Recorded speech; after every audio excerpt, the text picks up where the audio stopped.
Welcome to Moving Through and Beyond, a podcast dedicated to sharing inspired journeys of redefining life, vision, and purpose after immense hardship and grief.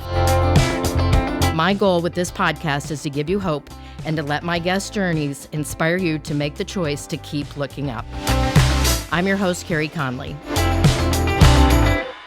Hi, everyone. Welcome to this episode of Moving Through and Beyond. I'm Carey Conley, your host, and I just have to tell you that because of my life experiences, and for those of you who have maybe never listened to me or know much of my story or any of the past interviews, I am on a mission to change the trajectory of suicide. I've lost both my husband and my 25-year-old son in the past 10 years to suicide.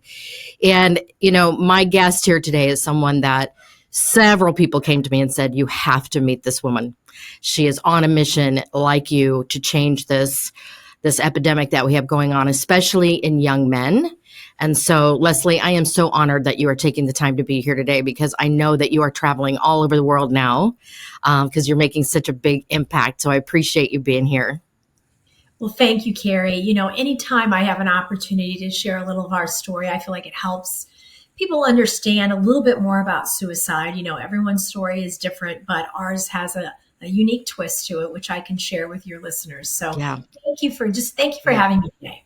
Yeah, took a while, but you're here and this is so good. And I just want to tell our listeners just real quick, and then I'm going to have you expand on the experiences that you're having now and who you're talking to and why. But unfortunately, Leslie and I share the same thing of her losing a son as well to suicide in 2016, which ironically was on World Suicide Prevention Day.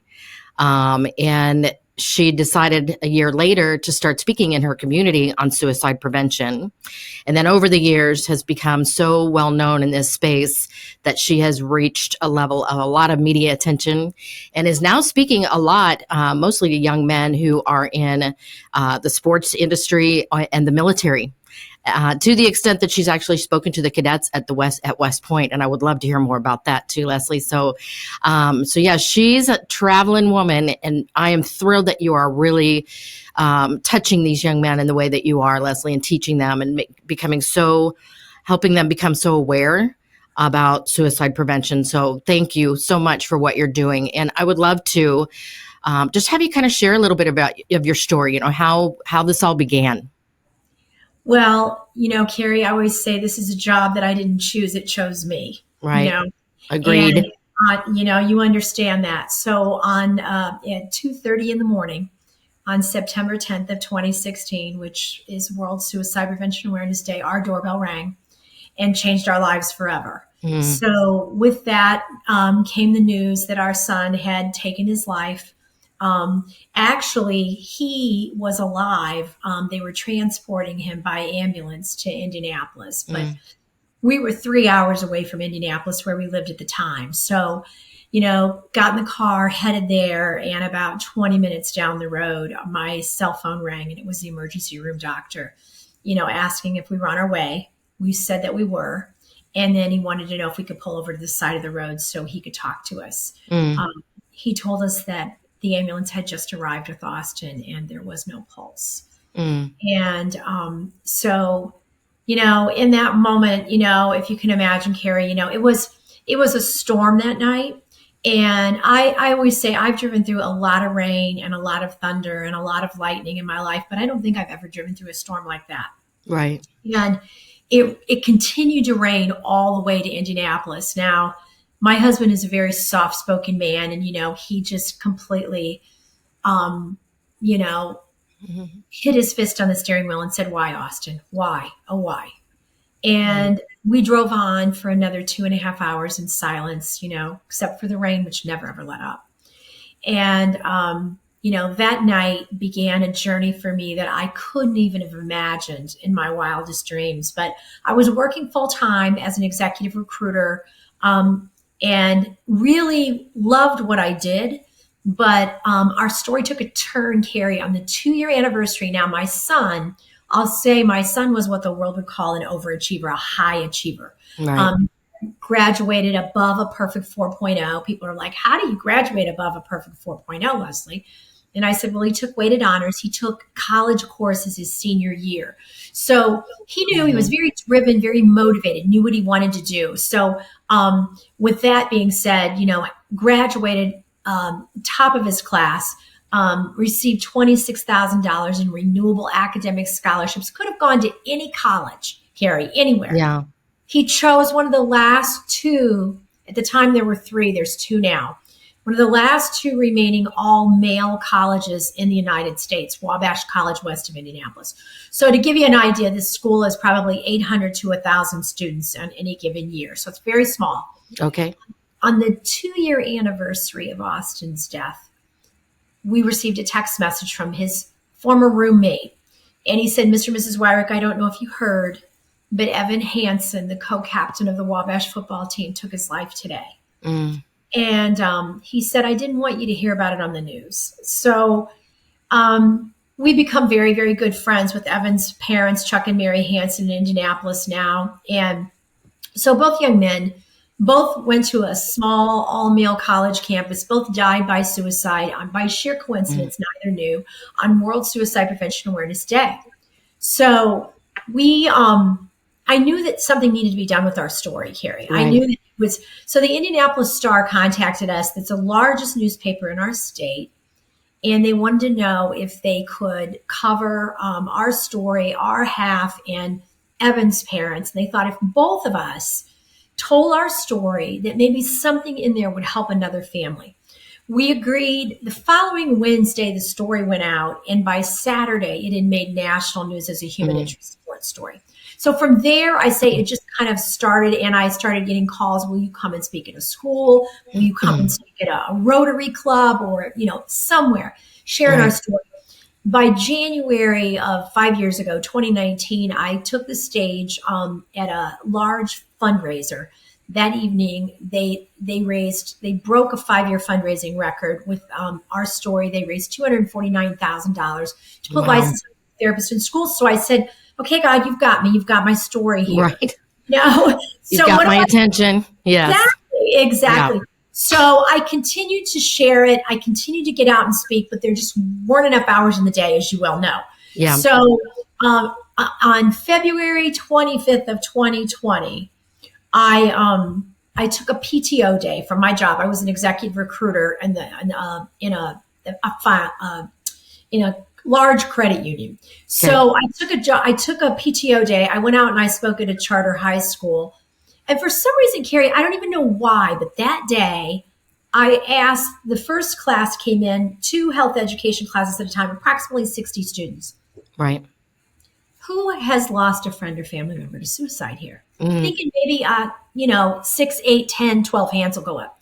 Over 30 hands went up in the first class. And I told my husband, it's a good thing I was behind the podium because I kind of gasped and grabbed the podium. I was so shocked. Yeah. I thought, here I am speaking on suicide prevention. I have no idea the lives that it's impacting. So I asked it. I talked in 3 different groups that day. I asked in every group, and every hands were just going up. So, drove home that day. How old were these kids, Leslie? They were juniors and seniors in high school. Juniors and seniors in high school. I'm glad that you were bringing this up, and I don't mean to cut you off, but you've hit on a couple of things that are super important. One, I'm so glad that you're talking about how much of a high achiever your son and his friend were, because I think so many people see that as, they'd never think about taking their life. I mean, they've got everything going for them, right? And there's a high percentage of them that are like that. Right. My son was very, very successful at what he was doing, same thing. Right. So I'm glad that you were hitting on that. And I'm also glad that, that you were talking about how high of a percentage it is now that these kids have already been touched by suicide by losing somebody. Yep. Yeah. So I knew, I was like, I have to get out. So I drove home that day and, I talked to my husband. I'm a woman of faith, Carey. So I said, I didn't know, I thought I'm 61 by then. I'll be 65 in September. And I said to my husband, if not now, when? Right. I said, these kids are hurting. Now, this was February 25th of 2020. So, 3 weeks later, the world shuts down. Yeah. Shuts down. So I said to my husband, well, COVID actually did the marketing for what I do. because I don't think that COVID created our issues that a lot of our young people had, but it really revealed it and brought it out. Yes. And so I was home like the rest of the world, right? Either that or out masked up at the grocery store or something. I get a call from the CEO of our large community mental health center where we live. They served about 25,000 people in 2 counties. Wanted to know if I'd come in and talk. And Carey, it's like, I'm like, we're locked down. Why not? Might as well go talk to her. Yeah, sure. I get in there and, we're all masked up in this boardroom and they're like, well, we heard you speak at, a small civic organization there. We want to know if you would come and help us get a suicide prevention program started here. And I'm like, you're a community mental health center and you don't work in you don't have suicide prevention that's just targeted here. I'm like, absolutely. The world's shut down. What else am I going to do? So I joined them for about 2.5 years. We no longer live in that area. We moved away, but it was a great place to spend those couple of years. We raised the first year I was in the RV capital of the world. Now, the RV capital of the world did very well during COVID. Yeah. Because everybody wanted to get out on the weekends. Sure. So we went and I went with the executive director of the foundation and myself. We met with either HR directors or owners of these companies. We said, you know why you need to care about suicide prevention? Because when these kids are dying, they belong to your employees. You need to care about this. So we raised about, the first 6-8 months, we raised about 100,000. We started putting Sources of Strength, and that's just a program that it's used all over the United States, but it's an evidence-based suicide prevention program that teaches resiliency through 8 protective factors. It's peer-led. It's a great program. So we ended up putting these programs in schools all over this area. I'm proud to say the very first school to implement Sources of Strength was Goshen High School in Goshen, Indiana, where Austin attended. So, got that going, was working with them. And then, we moved out of the area. So I no longer am with them, but did really good work while I was there. But somehow or other I write daily on something about mental health. I write stories. I write daily on LinkedIn. How I said a mom from Indiana has 48,000 followers on LinkedIn. I have no idea. But it's about story. And people are interested in our story. People are interested in Austin. So, I kind of prayed about it. I was like, okay, God, if I'm going to do this, help me get in front of as many young, and I'm going to tell you why I say young men, because young women we know are dying by suicide as well. But 79% last year, 79% of all suicides, and let's just up it to 80%, Carey, because we know suicide's underreported, right? Yeah. So 80% of all suicides are male. Okay. And when so about 3 years ago, I get a message on my LinkedIn feed from a lieutenant colonel all the way down in El Paso, Texas. And I said, he found me. He said, hey, Leslie, I've been following you. I've been following your story. I need you to come on down here because I just lost my 3rd soldier in my battalion this year. And they need to hear from a mom. Well, okay. So I ended up talking to the chaplain. I flew down there.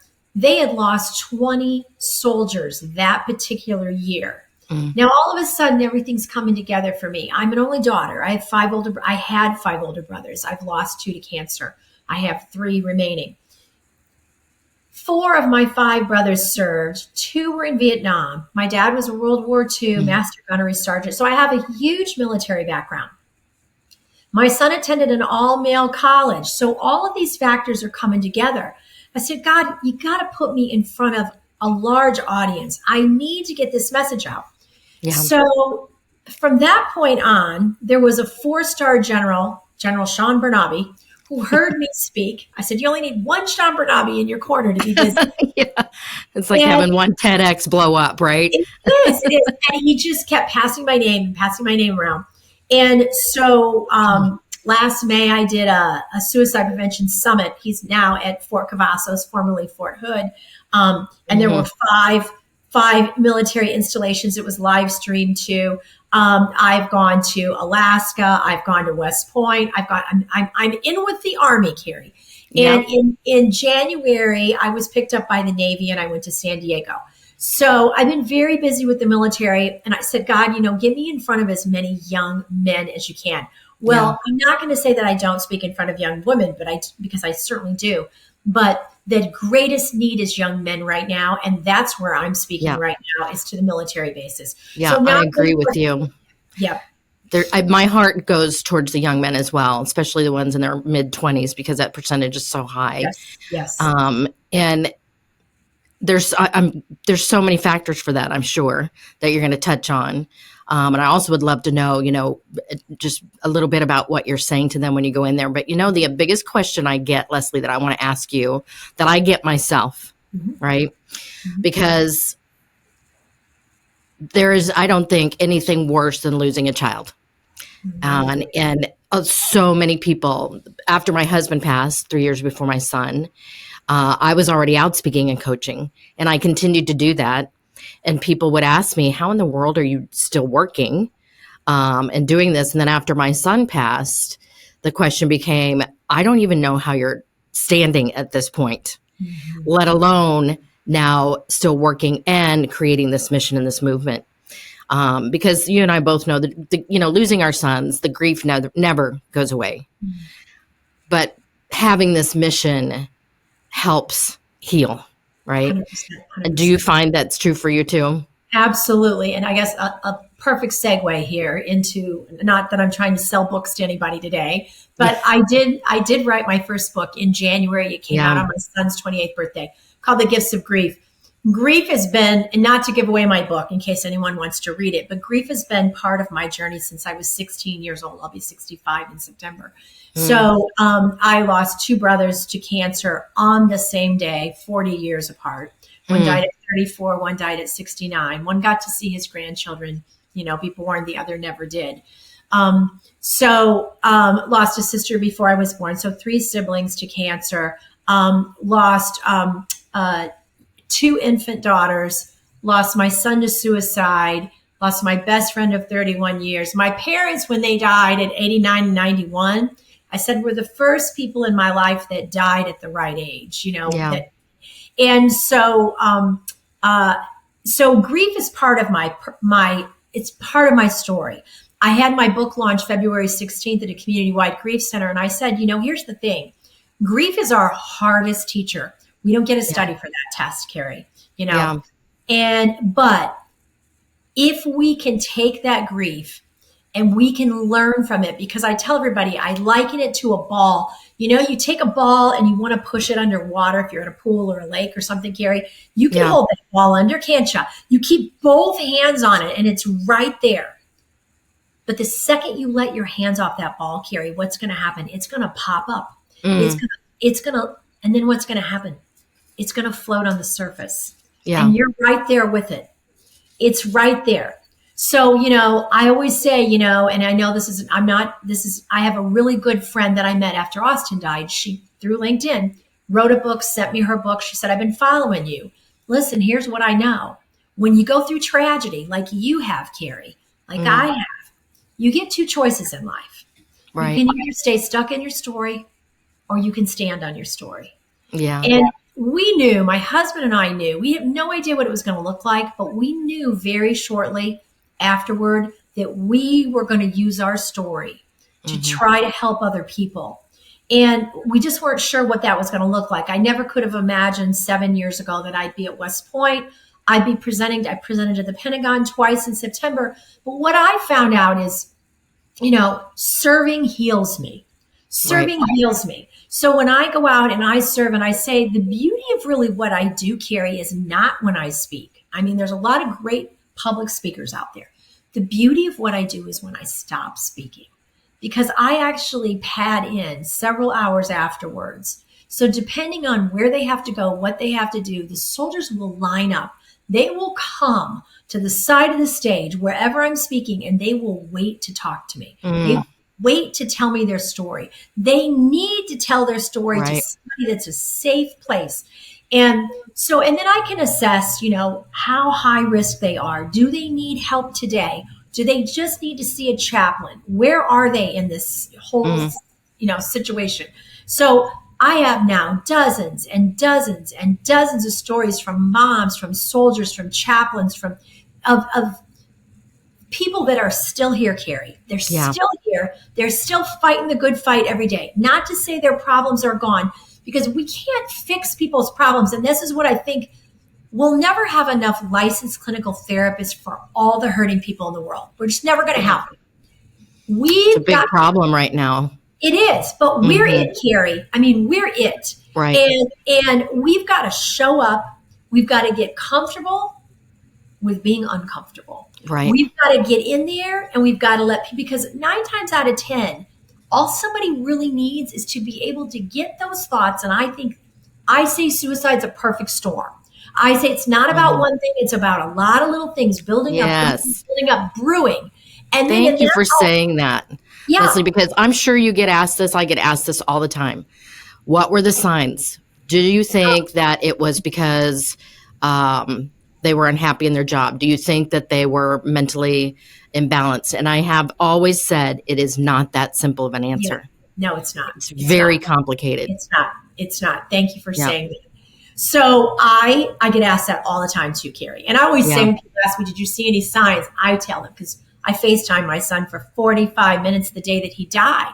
He was on top of the world. He lifted weights at 4:30 that afternoon, not something you're going to do if you're going to take your life that night. Right. He went out for burgers with his friends at 7:30 that night, not something you're going to do if you're going to take your life that night.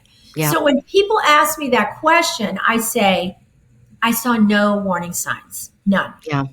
And then I go, I saw a lot of warning signs looking back. Yes. So I say I can answer it in both ways. Yep. And so I think that suicide is a perfect storm. It's a lot of little things leading up to that moment. Then when you get to that moment, depending on the age of the person, depending on the age of the young man or the young woman, their amygdala, which has your big emotions, anger, anxiety, and sadness, all back there in the back of our brain back here, it gets overwhelmed. And it gets so overwhelmed that reality doesn't match what's really going on. And they make a permanent decision. I hate this expression, but they make a permanent decision about a temporary problem. So what I try to do is I go in there, when I speak to them, we do a deep dive into that night. What happened? I tell them everything that happened. They need to understand how suicide impacts people you leave behind. They need to understand. Yes. And then I go through, why did it happen? We do a little study of the brain. We talk about the amygdala. We talk about the prefrontal cortex, which has everything to do with impulse control, anger management, all the things that Austin needed. He was 6'4", 240 pounds, looked like this huge, big defensive end football player, but he had 5 more years for that part of his brain to be fully developed. So when push came to shove, in the heat of an argument with a young woman who he knew less than 6 months, he got overwhelmed. His amygdala hijacked the front of his brain. Evan's amygdala hijacked the front of his brain. His was over. He had CTE, chronic traumatic encephaly. His parents donated his brain.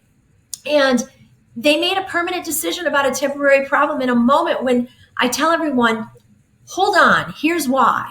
Because 10 minutes from now, an hour from now, tomorrow morning, things are going to look totally different. But if you're gauging it on what it looks like in this second, in this moment, you're not going to be here. So we're going to teach you how to hold on. So then we go into, and this is a hard one, Carey, because majority of young men, I'm going to go out on a limb here and say a majority of young men will take their life many, many times over the breakup of a personal relationship. Okay. We don't see young women do this. We don't see young women. Young women just move on to the next person. But young men, they talk to each other. That's the difference. You just took the words right out of my mouth. Yeah. So when I go on these bases, I say, you guys want to know what this is all about? You don't talk. You don't tell anybody. So we talk about the invisible backpack. I tell them, what's in your invisible backpack? What's back there in your invisible backpack? Let's unpack it a little bit. Let's take it out. Let's talk about it. So then we talk about all of that in the brain. And then we come into how to assess if you are in and then I go through, this is a hard part. Nobody likes this part of my talk. They all have to get up and go to the bathroom, Carey. When I have always asked for chaplains, and they're called MFLACs, Medical Family Life Counselors. Okay. I always ask for them to be in the back of the stadium or the back of the theater, wherever I'm speaking, because I know when I hit this part of my talk, they're all going to have to go to the bathroom, Carey. They're all going to need to get up. They're going to have to go. So we hit this part of my talk, and I said, okay, now, right now I'm going to tell you, you're all going to need to go to the bathroom, but I need you to stay to get through this part of this slide. Then you can go when the slide's over with. So last June, I got a text message from Sean Bernabe, and he was presenting to the Pentagon in June. This is like a Tuesday. He's presenting on a Wednesday. Can we have your slide with your 8 signs of a toxic relationship? Well, absolutely. I mean, you can just pull it down off the internet too. I mean, and so I sent it on to him. I ended up in September, I did 2 webinar presentations for the Army Directorate of Resilience, Readiness, and Prevention, which is the Pentagon. And so we go through all the warning signs of a toxic relationship. And then here comes the hard part, Carey. I say, if you recognize one of those, because you've seen my high achieving son there, you saw him, right? He missed 8 out of 8. 8 out of 8. His friends saw it. His roommates saw it. His dad and I saw it. His younger sister saw it. Everybody saw it, but he couldn't see it because those big hormones, right? So if you recognize one of those warning signs, I don't even care if you're married. I need you to lock up your firearm today. And they said that my talks are very effective because I give them a task list. Soldiers follow task list. So the first time I ever did this talk was about 3 years ago, and it was down in Texas. And the chaplain came to pick me up the next morning, Carey, and he said, he was real Southern, and he said, Ms. Leslie. And I said, yeah. He said, you made our chaplaincy office real busy yesterday afternoon. And I said to him, I said, well, I guess that's why I'm here, right? And he said they had a married soldier who was in my second talk that day, and he had given him to exactly what I said.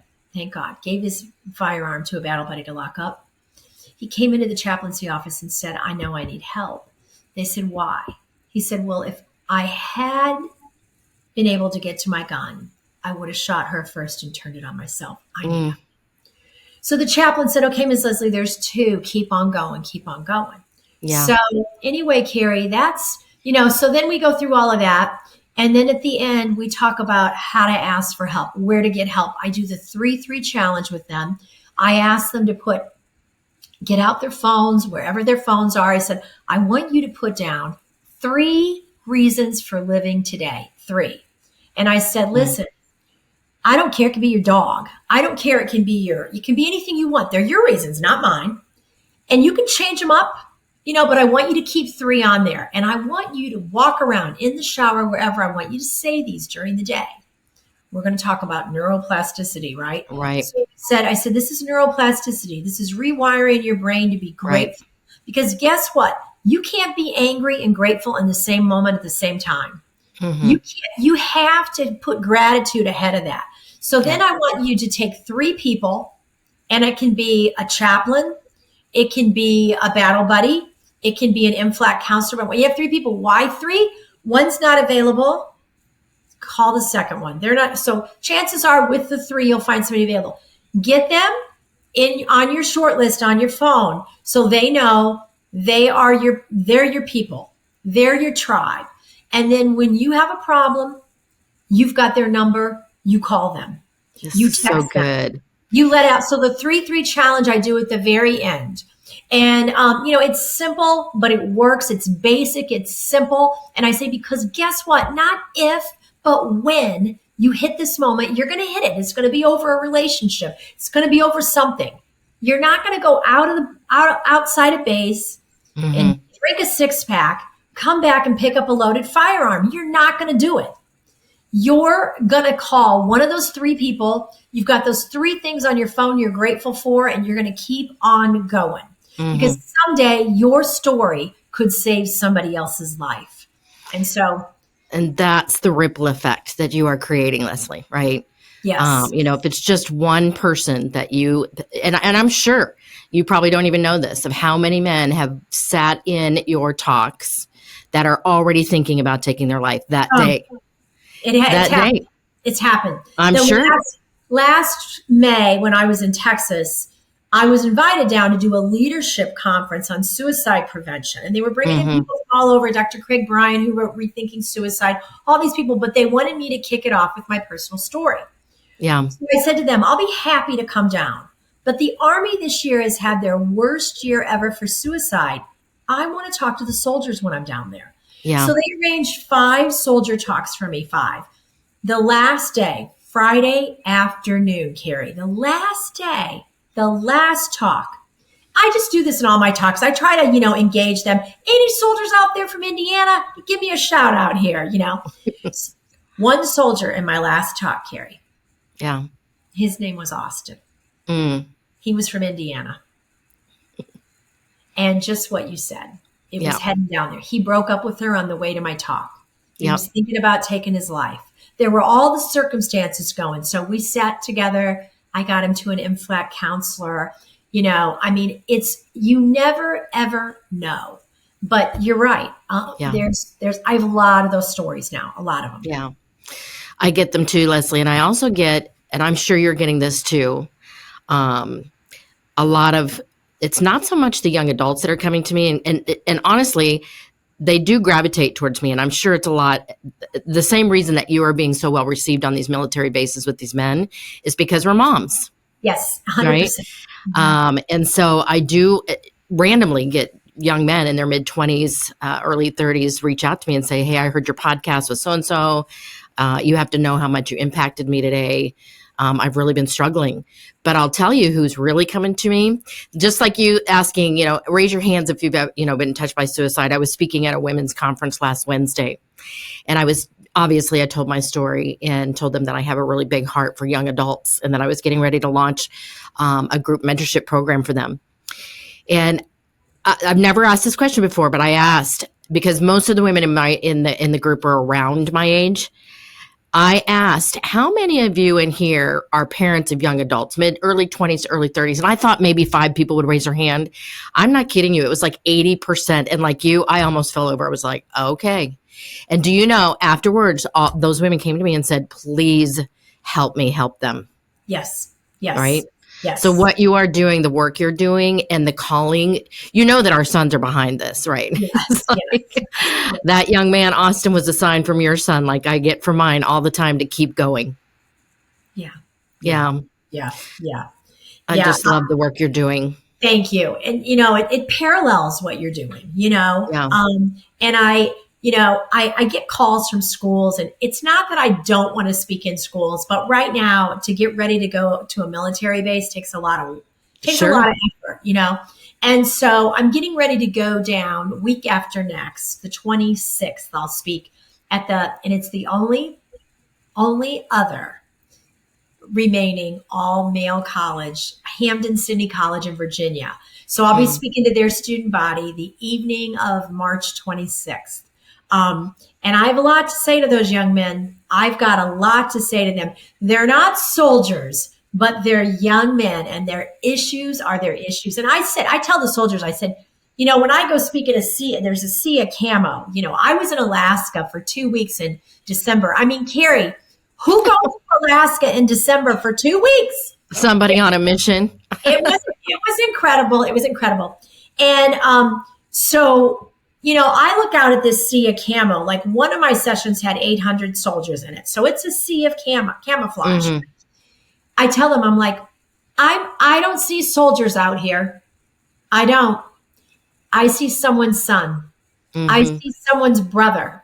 I see someone's grandson. I see someone's nephew. That's what I see. And I said, so I'm here so that you can go home for Christmas.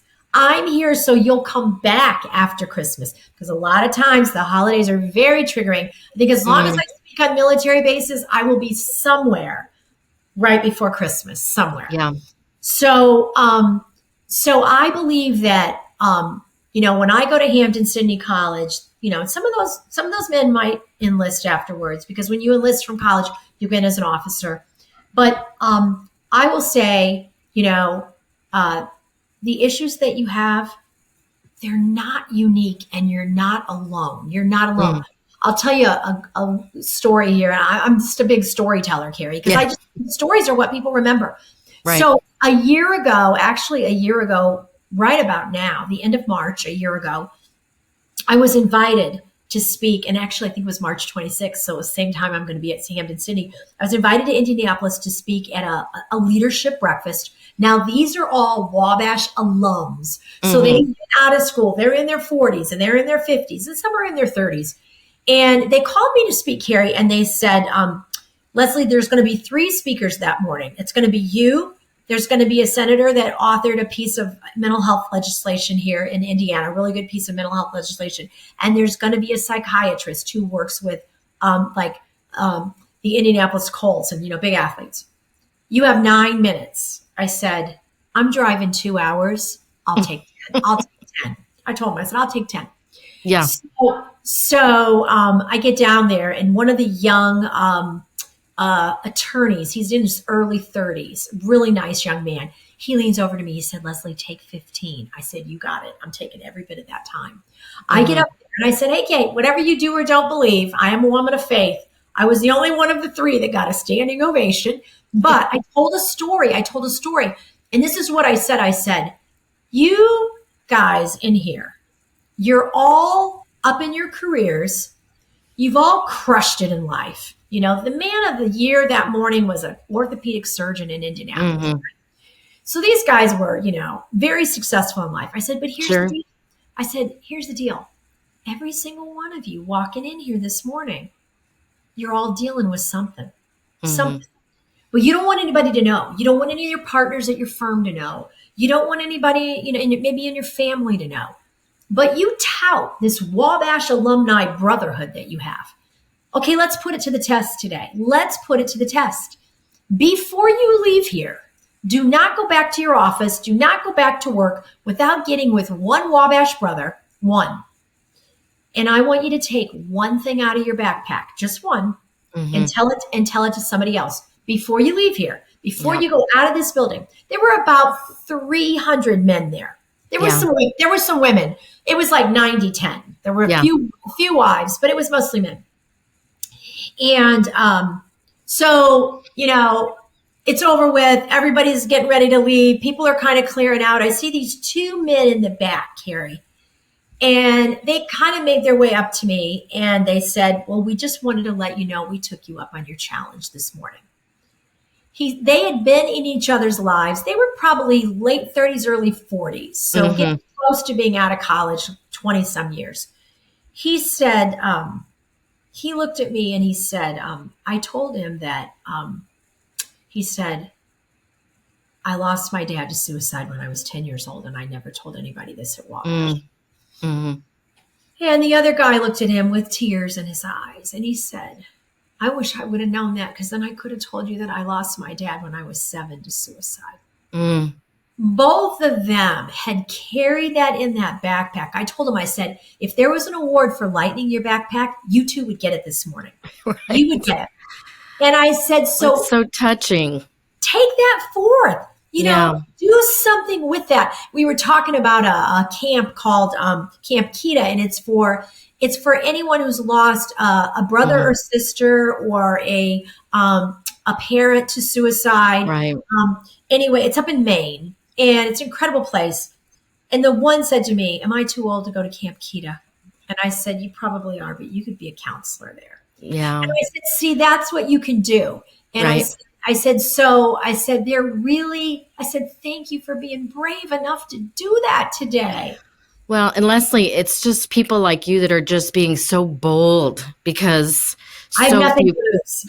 Yeah, right. I'm going to be 65. I said, I hope I can keep on going until I'm 70, Carey. Agreed. Yes. I think that the work you are doing, Leslie, is so inspiring, and especially for me, because we're on the same mission. And some days I'm sure you wonder, why am I doing this? Yes. Right. But I just, I commend you. I respect you. I hope that I can be a source of strength for you on days that you might need it, and vice Thank you. versa, Thank right? you. Appreciate But I just really applaud you for being so brave with these men and Thank you. getting them to open up. The Thank work you. you're doing is going to create a positive legacy. So thank you for doing that. I And appreciate that, Carey. Thank you. And thank you for what you're doing too, because, it's yeah, wisdom born of pain, you know, yes, and, yes, and we don't get to choose what happens to us, but we do get right. to choose how we respond to it. And Yeah, I think our response in serving others and taking our story forward, for me, I've met so many incredible people doing this work. sure. Yeah, I'm sure, agreed. I mean, you have too. And so Yeah, I think the more that we go out and share our stories, and I think there's a lot of people that are, they have my story, they have your story, but they can't share it, Carey. yeah, So you know what? We're sharing it for them. We're right. sharing their stories for them. So I think that as long as God gives me breath, this is what I'll be doing, you Yeah, know? yep. So yeah. Same, sister, same. So again, I could listen to your stories and what you're telling these men all day long, but I really think that the tips that you have shared here today about the backpack, the 3-3 challenge, and getting them to really just start opening up and talking Yeah. about things, and understanding how the brain works. So they don't feel so And alone. Right. yes, right. Yeah. So I thank you again for taking time out of You're your welcome. schedule. You're And welcome. ladies and gentlemen, I hope that this helped you with this episode today, especially if you have young men in your life. Don't be afraid to ask them the tough questions. In hindsight, I wish I'd dug a little bit deeper with my son. And I'm sure, Leslie, like you said, did you see the signs? No. Did you see the signs? Yes. Afterward, hindsight, right? Right. But I just want you all to know that it's communication that's going to change this trajectory, and especially pay attention. Even if you think that nothing is wrong in their life, they look like it's all going smoothly. Nobody is immune from this. So thank you again, Leslie. And You're I want to welcome. thank everybody for listening to this episode of Moving Through and Beyond. I am privileged to be here for all of you. And I just want to keep reminding you to keep looking up. If you found this episode inspiring or helpful, please share it with a friend or a family member. In order to be successful on this mission, I can't do it alone. Connect with me at www.careyconley.com, and don't forget to sign up for my weekly Do It On Purpose newsletter. Let's build this life-giving vision movement together to end this epidemic, save lives, and create purpose.